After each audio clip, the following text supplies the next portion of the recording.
Here in Ireland we have had the longest lockdown in the EU. Folks are talking about taking this poison if we should or should not. People, I do not understand how we got to the point of allowing someone to put a substance in our body that is or is not good for us. They will not tell you what is in it, they bribe us to take it. The worst part, 89% of the world would take it willingly if it really saved others, but unfortunately they are hiding all information and data from us. But nevertheless we all have to make a decision, yes or no. Just remember, for every action there is a reaction, and that fact is the truth.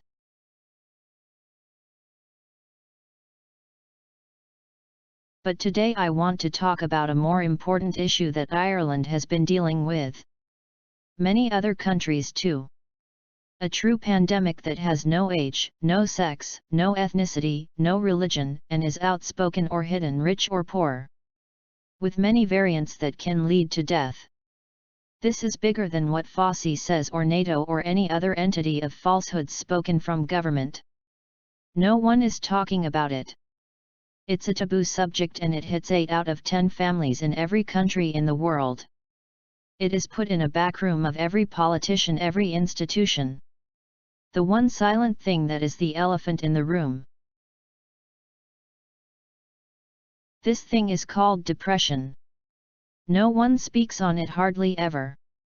But with all these lockdowns we have a bunch of depressed folks.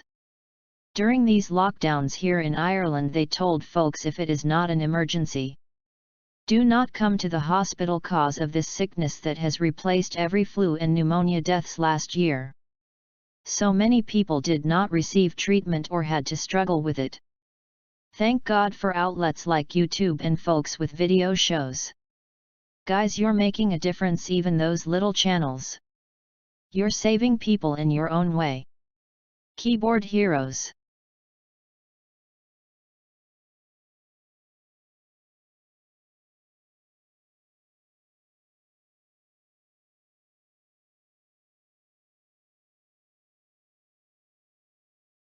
Depression does not make an announcement knocking down the doors to your mind. But it is a quiet disease that burrows and slowly seeps through the what-ifs and the cracks of hurt and pain of acknowledged and hidden. We all have dealt with some form of it. But for some it's more serious than a case of the blues. 322 million people suffer from it.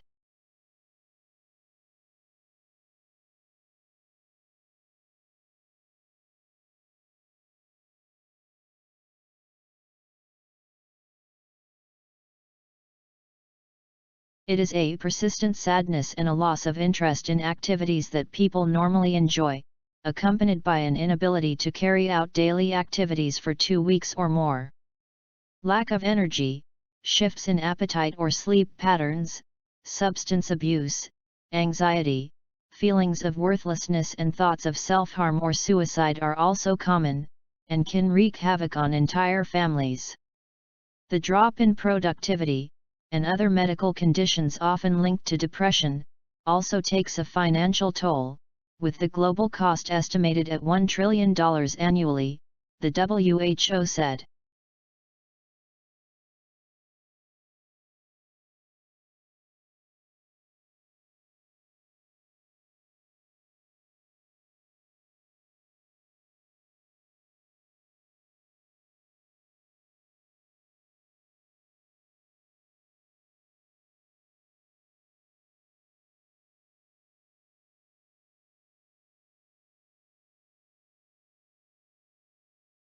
In the most developed countries, around half of people suffering from depression are not diagnosed or treated, and the percentage soars to between 80 and 90% in less developed nations.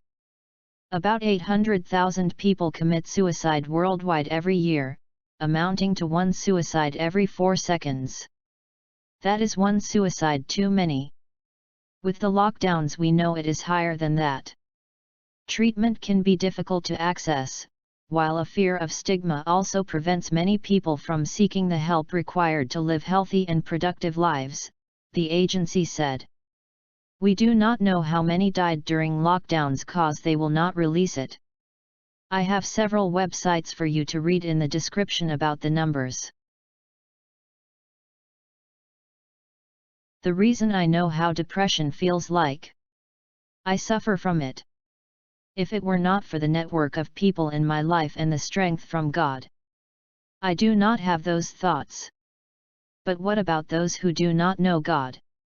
Who have lost hope, who does not have a network of people? Now our governments are talking about a second wave. Hell! We have not even seen the first one. More lockdowns mean more suicides, divorces, domestic violence, murder. Life struggles. It can be torture to be locked in. Coping with it. Folks, if you know someone who lives alone or has had these issues of depression, no matter how small or big, reach out to them. Make a phone call, lend an ear. Make an effort.